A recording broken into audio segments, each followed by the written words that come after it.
हमारे आपके पानीपत से ही बेटी बचाओ बेटी पढ़ाओ अभियान की शुरुआत हुई। पानीपत के समालखा से आप आती हैं, बहुत बड़ा कस्बा नहीं है, क्योंकि पहले भी आपसे कई बार बात हुई। आपकी मदर खुद अपने समय की अच्छी पढ़ी लिखी हैं। तो जो मैं कह रही थी ना कि एक मदर का भी बड़ा रोल रहता है, जैसे आप अपनी बेटी को अच्छा पढ़ाने में बड़ा रोल प्ले कर रही हैं, आपकी मदर ने भी किया।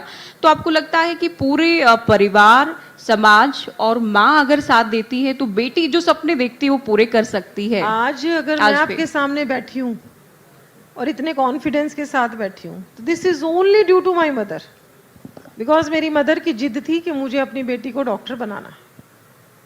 फादर ने साथ दिया, पर अगर मदर जिद ना करती तो शायद फादर भी इतना साथ ना दे पाते। मदर की जिद थी तो फादर ने साथ दिया। तो आज हमें अपनी बेटियों के लिए, और जो हमारे घर में बहुएं आ रही हैं जिनको हम कहते तो हैं कि ये बेटी बन के आई है, पर हम उसको बेटी बना के रखते नहीं हैं, उनके लिए अगर उनकी मदर या मदर इन लॉ वो लड़ाई लड़ेंगी, महिलाएं ही महिलाओं के साथ खड़ी होंगी, तो जो एक मोदी जी की विकसित भारत की कल्पना है और जो नायब जी की विकसित हरियाणा की कल्पना है, वो तभी संभव है जब ये 50% जो आबादी है ये मन से, सोच से, आर्थिक दृष्टि से, मानसिक दृष्टि से मजबूत होगी, स्वतंत्र होगी, आत्मनिर्भर होगी। तभी जब आधी आबादी अपना 100% कर पाएगी, वो तभी कर पाएगी जब उसको उस तरह के हालात मिलेंगे। अच्छा अर्चना जी, एक समय वो भी था, हो सकता है हम उससे थोड़े आगे आ गए हों, जब कन्या भ्रूण हत्या के लिए हरियाणा एक तरह से बदनाम रहा। ऑनर किलिंग के लिए भी हरियाणा की बहुत अच्छी छवि आसपास के राज्यों या देश में नहीं थी। सरकार ने भी बहुत काम किया, केवल बीजेपी ने नहीं, कोई भी सरकार रहती है प्रयास करती है और कुछ हद तक कामयाब भी होती है। तो आप कितना लगता है आपको कि कितने आगे आ गए हैं और कितना अभी और चलना है महिलाओं को? देखो, जहाँ तक भ्रूण हत्या की बात है वो तो मुझे ऐसे लगता है कि अब ऑलमोस्ट निल है। काफ़ी हद तक लोगों ने समझा है इस बात को।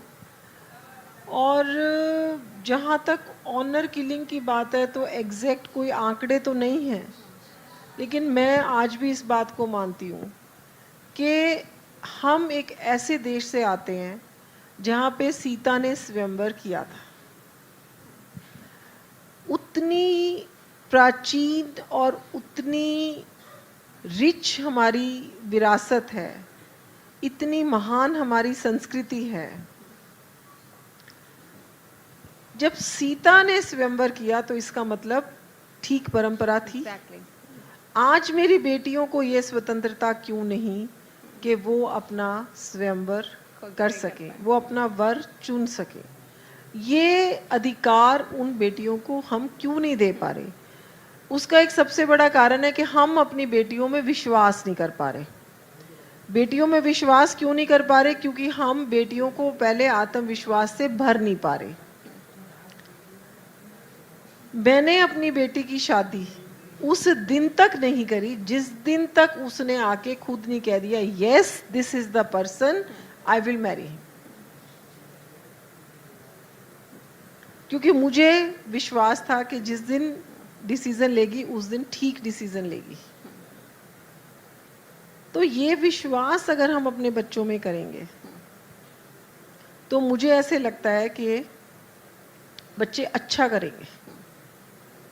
मेरी डॉटर इन लॉ, मेरी बहू आई, पहले दिन उसने मेरे पैर छुए, लेकिन मैंने उसको बोला कि जो मेरी डॉटर है, मेरी बेटी है आरुषि, मैंने कहा अगर आरुषि और राधिका में कोई फर्क नहीं है तो राधिका पैर नहीं छुएगी, और मैं अपनी बहू से पैर नहीं छुआती, because if she has come as a daughter to me, तो मैं उसकी भी हर उस चीज का, उसकी स्वतंत्रता का, उसके निर्णय का, जो वो कहती है, उस हर चीज का उतना ही सम्मान करती हूँ जितना मैं अपनी बेटी की हर चीज का वन साइडेड साइडेड नहीं हो सकता। अगर सास ये उम्मीद करे कि बेटी जो बहू आती है वो मुझे माँ माने, तो दोनों तरफ से म्यूचुअल प्रयास होने चाहिए। ऐसा नहीं कि वन साइडेड ही होता रहे। राधिका मुझे इतना प्यार करती है कि मुझे लगता है कि कभी कभी मेरे को ऐना से ज्यादा प्यार करती है, मेरी डॉटर से ज्यादा प्यार करती है। तो आप उनको अगर कहते हैं हम कि बेटी बना के रखते हैं, पर हम रखते नहीं है, एक्सपेक्टेशन करते हैं बहू वाली, कहेंगे कि बेटी वाली। आप एक्सपेक्टेशन छोड़ दो, वो अपने आप आपकी हो जाएंगी और आपको बहुत सारा प्यार करेंगी और आपका ख्याल भी रखेंगी। बिल्कुल, और ये बातें अगर मानी